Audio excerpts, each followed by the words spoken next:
When I tell you there's an enemy, whatever spirit or ancestor that don't want me to get to a certain place, that's bounding me to whatever curse they had, and I'm talking real big and real deep. A lot of you won't understand this if you are not at that level of understanding. I kept hearing a voice say, you need to fast. You need to fast. You need to fast. Food was a drug.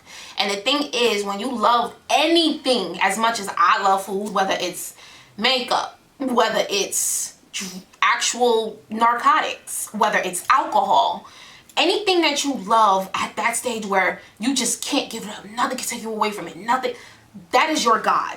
Nick, I'm one of one. I'm number one. I'm the only one.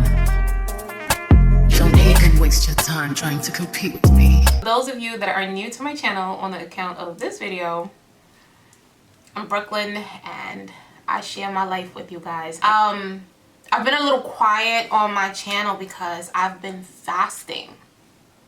I just came off of a spiritual fast, and actually I'm currently, not even just came off of, I'm currently doing part 2. So I talked about this on social media, on Instagram. If you guys are not following me, then it is what it is. You know, it's like so in the now, in the moment. I can share parts of me there easily. And I did a YouTube live. I was live and I talked about my fasting. I'm doing a spiritual fast. I'm currently on part 2 of my spiritual fast. The first part, I did 8 days of no food, strictly water. It was a Daniel's fast, and I had to basically isolate and stay within the parameters of just the word and God and prayer. Like, I was praying every 2 hours on the hour, and I was reading so much scriptures. It was a very, very awakening fast. It definitely catapulted my relationship with God. Like, I've always been a believer in God. I've always been I've always had a relationship with him somewhat of some sort, because I grew up in the church. I was, you know, my family was very religious in the church, and I'm not gonna say, can we, I don't know, very religious is the right, I don't know. Grew up in the church, left the church when I was in my teens, and decided that that wasn't the life for me.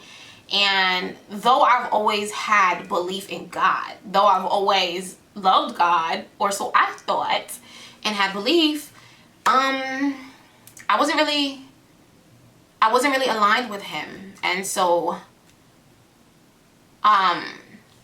you guys know I talked about going through this deep depression for a year, this seasonal depression that was so deep for a year. And in that year, that was when, I mean, I could even say even a little bit before it, when I was coming out of my relationship that was not the best relationship for me. During that time, I found myself trying to get back right with God, but I don't know what happened. Long story short, it wasn't my time. So then when I was going through that stage of isolation, I was in isolation for a while, and I was just like, God literally had me secluded, because it was on some, you're going to pay attention to me. I am here and I want to help you, but you need to pay attention to me. It was like that. So I found myself reaching and seeking and trying to get back with God, and slowly but surely, you know, you guys can take a look at that video. I talked about it, but I never really talked about the process of, you know, my healing from my relationship, from being depressed, having that stint of seasonal depression that was just so scary to me. I never really talked about how I came out of that, how, you know, I transformed from that state to now. I just popped up like, okay, I can feel again, I'm ready to go. And ever since then, I've been consistent in everything that I did. It was my year of accountability in 2022, and something else. I had declared 2022 my year of accountability and my year of something else. 2022 was so good for me because I began to find me again, and I found me in better ways. Fast forward to 2023. This year has been magical for me. And the reason why I say magical is because I have ascended so high in my spirit, in my frequency, in my vibe, that I am literally changing. And it's so amazing how when you ascend in your frequency and you connect to the ultimate source, the highest power that there is, that consciousness that is with you, which is God. Oh my God. People call it the universe. People like, God. Okay? Okay? And his name is Yahweh, aka Jehovah. That's my God. No offense to anybody's religion, but my God, Yahweh, aka Jehovah. And maybe in your culture, he's another name. Who knows? So this is not to offend anyone. I hope I don't. I'm just talking about my personal, my personal walk, my personal journey. So connecting with him and climbing out of the mindset that I was in before and into the mindset that he was guiding me into, I almost want to say it changed the DNA of who I am. And so when I did my boot camps, they were successful. You guys saw the videos, the updates. I vlogged, they were successful. They were healing. They were spiritual. They were so good and so powerful and just amazing, right?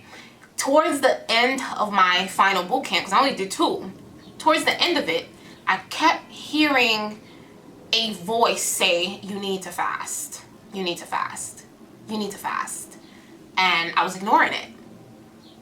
Right? Lo and behold, the universe started throwing, like when I said, it was like boulder size signs at me that I needed to fast. Video after video of just straight people I never even seen on my algorithm or my timeline. I don't even watch stuff like that coming up about fasting.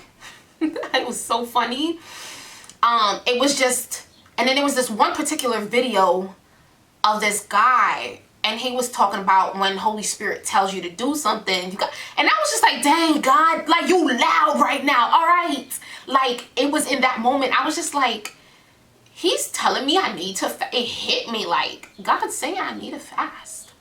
And I think because I've been praying so much for things, believing in faith for things, becoming a certain person in faith, that I naturally attract those things to me. But again, everything is through the one who gives you ultimate strength and power. You can do anything through him. So I was just getting like, oh, you need to fast. You need to fast. And again, like I said, the universe, because God uses the universe because it's at his disposal, just was throwing things at me. I needed to fast. So I finally told my mother. And let me show you how divine this is. I was washing dishes. I was at the sink washing. I don't know why God like to talk to me when I'm washing dishes, because maybe because I'm so zoned out. I was washing dishes and I heard God say, go tell your mother that you need to fast. Like, literally, go tell your mother you need to fast. I turned the water off. I went upstairs and we were talking, and I was like, Mom, God told me I needed to fast. And she was like, what? And I was like, I heard it loud and clear. He's been telling me to fast for months. He's been showing me signs I need to fast. I explained it to my mom. And my mom was like, what kind of fast? And I was like, I need to fast from everything. I need to strip myself of everything and just focus on God. No food, no talking to nobody, no communication, no social media, no work, no nothing. Strictly God. And she was like, I fasted like that before. And I was like, what? And she was like, yeah, I did it 2 times in my life. One time it was for me. And she said my grandmother did it with her. And she was around my age when she did it. And then the second time, it was for my aunt. She was the partner with my aunt who needed to do a fast like that. And she was like, yeah, I still have the book that this rabbi gave me on a Daniel's fast. It has every single day and all the instructions and what you must do for a fast like that. And I was like, do you have the book? And she was like, yeah, I think I know where it's at. let me just find it. And she said, you can't do it alone. And I was like, no. And she was like, it's hard. You cannot do it alone. You need a partner, somebody that's going to go to God on your behalf and not on theirs. And I was like, are you going to do it with me? And she was like, let me pray about it. That's what she said. Let me pray about it. And sure enough, my mom came a couple of days later and she was like, okay, we're going to fast. And she pulled out the book. The book is in French because my mom speaks French, read French, whatever. And I just used the Google Translation app to translate it. The book is older than me. It's so crazy that my mom had the material. She had exactly what I needed for this exact point in my life. I'll get emotional thinking about it because that is so divine. Like, I've never done anything like this in my life. I've never talked about anything like this in my life. I've always talked about intermittent fasting. I've intermittent fasted. You know, I've done a day, 2 days, even up to 3 days. But this was something totally different. Like, this has nothing to do with weight loss. It had nothing to do with weight loss. Did it help? Yes, because I dropped so much fat.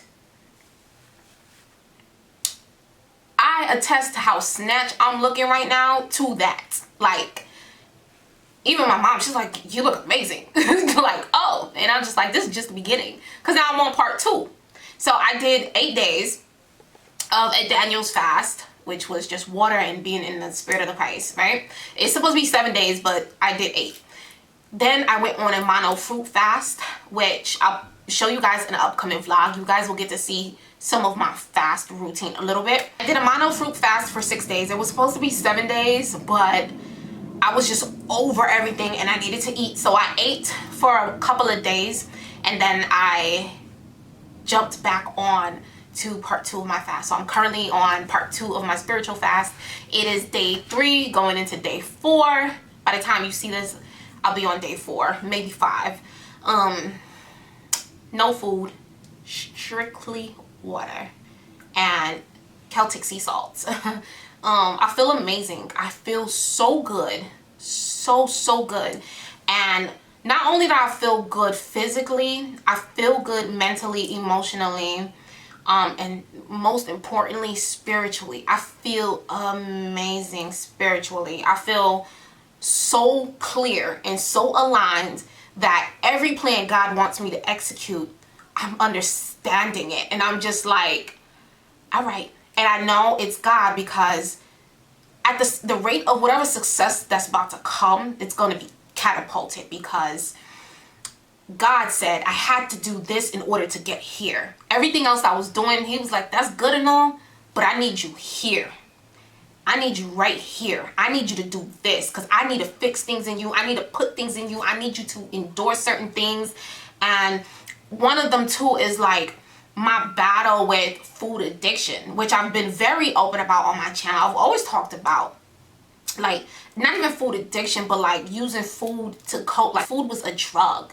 And the thing is, when you love anything as much as I love food, whether it's makeup, whether it's actual narcotics, whether it's alcohol, anything that you love at that stage where you just can't give it up, nothing can take you away from it, nothing, that is your God.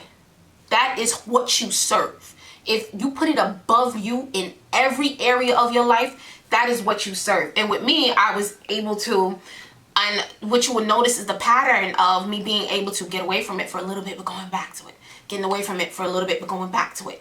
I've always said this was a mental fight. It was never a physical, because I had no problem going to the gym and working out. I had no problem eating right for a few days. I had no problem eating right for months, right? And then whatever would take me off my rocker, and when I would fall, and then I would have to struggle to pick myself back up. So who would have ever thought that I could sit here and have this type of discipline where I'm not eating food, though I'm thinking about it, because obviously your mental is going to tell you, yo, you're hungry. And the enemy that don't want you to beat this, when I tell you there's an enemy, whatever spirit or ancestor that don't want me to get to a certain place, that's bounding me to whatever curse they had when it comes to food, And I'm talking real big and real deep. A lot of you won't understand this if you are not at that level of understanding. You carry your ancestors' lineage, DNA, curses. It's even in the Bible. You carry their curses.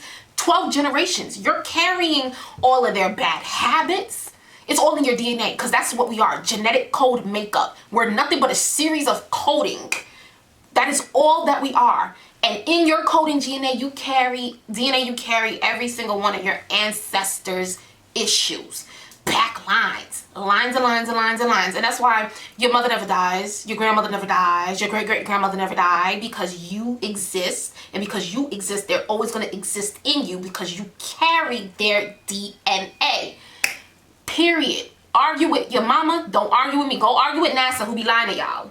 Don't argue with me. Don't argue with the Bible. Oh, matter of fact, science actually agrees with this. They literally came out with studies saying you carry about 12 generations back of genetic code and makeup. So you can't even argue with them, because science agrees. So my whole thing is like, whoever don't want me to break this curse, which I recently had to realize it is a family thing, because generationally, I'm not the only one that struggle with food. I'm not the only one that struggles with that crutch. And so having to go through this extreme to literally break and reprogram my mind, reprogram my spirit, and just break generational curses. When we talk about breaking generational curses, have you ever really thought about what that meant? A lot of people say, oh, I'm breaking generational curses. Do you really know what that means? That means you got to declare yourself a separate entity from everybody before you that's attached to you. You literally have to rip yourself apart from your family, from your genetic makeup. You have to declare in the name of God that you are a separate entity. Doing that kind of changed. Like, there was such a change. And I think that happened for me the 5th day of my spiritual fast. Something changed, because that was the day. Was it the 4th day? 4th or 5th day. I kept a diary. I have everything down. Y'all know I journal. I write everything down. I kept a diary of my spiritual fast. And so something changed. I felt different. Like, I can't explain it. I said some specific prayers. Like, I went to war with ancestors. I went to war with any spirits that was unholy, that didn't align with where I'm going. And it was so deep. Like, it was so deep. To know me is to know my entire life. All people ever spoke over me was, you're so different. You're going to be one in your family that's going to do great things. You're such a light. You're such a lover. You're such a giver. My entire life. That's what people has always said to me. People has always seen. I didn't necessarily see it. I didn't necessarily but I'm up now. I'm up. I see it now. I understand now. And that's why I know God gave me my platform. Because I said it before, my YouTube was just handed to me. It was something that was like, oh, let me turn on the camera.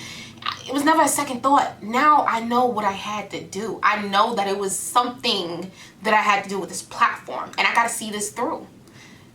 So if, sharing my story, my fight, my testimony was a way for it to happen, to come forward, then hey, during the fast, like when I tell you God revealed so much to me, before I even went into my fast, there was a moment I had that was just crazy panic attack, crazy moment. It was the first time I could really say I physically felt God inside of me. That was the first time I can truly, with everything in me, stand on that in faith and say I physically felt him inside of me, like literally, and I physically felt what he was doing. And it was just so crazy because the tears immediately stopped. The breathing immediately came back to normal. My brain immediately cleared, and I immediately just saw light. And I felt this warmth feeling of a hug from the inside out. And I felt nothing but love. And it's so funny because at the time I was on the phone with my boyfriend, and I had to hang up the phone with him because I could not stop the panic attack from coming. I felt the dam inside of me breaking. I've been very vocal about anxiety trying to keep me imprisoned. As of recently, it's not something I've always really discussed, but I have very bad anxiety. It's so bad that there's been times I've passed out and nobody knows. There's been times I've literally fainted because my heart just stops and my breathing, and something is holding me in tears, and I'm just hitting the floor, boom. And it's just my dog that's like sniffing me up. Like, for real, man. God is so good. He's so amazing. But anxiety is something I battle a lot. And I honestly understand why God wanted me to fast, because I have to get toxins out of me, metals out of me. I have to get things out of me that is associated with anxiety. And as much as I say, oh man, manifestation is real, my mindset now is, man, God is real. Like, because you can manifest. He gives you the power. The Bible talks about, if you go through the Bible, you will see that word thousands of times. Everything that came to existence was from his imagination. He manifested. And you are made in his likeness. So you can pull out anything you want. When people say you could be anything you want, as long as you believe, there is no lie to that. It is the absolute truth. You can't even have an ounce of doubt. Like, it has to be 1000% faith. What's next for me? My whole eating schedule is going to change. I'm going to be only eating 4 times a week. So that's every other day. And on Saturdays and Sundays, that's 2 consecutive days back to back. So basically, Moon Day, I fast Monday. Tuesday, I eat. Wednesday, I fast. Which Wednesday is very like a very great day to fast. Like, anyway, I'm going too deep. Y'all just gotta, man, if you know, you know. Thursday, I eat. Friday, I fast. Saturday, Sunday, I eat. And then back at it again. That's going to be my new schedule. As far as like what I'm going to be eating, I'm going to stick mainly low carb like I've been doing, but I know a lot of things are going to be changing, because I am going to be including some sort of complex carbs, only because, again, I'm fasting 36 hours now. So not only I'll be fasting 36 hours. So it's eat within my window and then fast for 36 hours. That's how it's gonna go moving forward. And obviously I will be updating y'all in videos, in vlogs, because yeah, I have a lot more vlogging to do. I know I've been saying it a lot, but recently things have been slow and boring because I've been on this kick. So yeah, I think that's everything that I had to say. I just wanted to talk about like where I'm at mentally, emotionally, and spiritually. And so if you guys, Brooklyn, you're different now. You changed. You're different. Yes, I am. For the better. I'm on my way to Chef's Kiss. Baby, I'm that girl. Better believe I'm that girl, but I'm on my way to, oh damn, she's untouchable. Hold on, you gotta be at a certain status to get next to her. Baby, your frequency gotta be, and when I say status, I mean your frequency, your vibration. I mean your heart. Okay, your purity. I mean your soul, the core of who you are. You gotta be at a certain level to even be next to me. Because baby, when I say I'm protecting me, I'm protecting me, period. That's it. I love y'all, and I'll see y'all in my next video. It's going to be a vloggy vlog. Make sure y'all keep up with my shorts. I'll be dropping shorts and stuff like that, alright? Bye.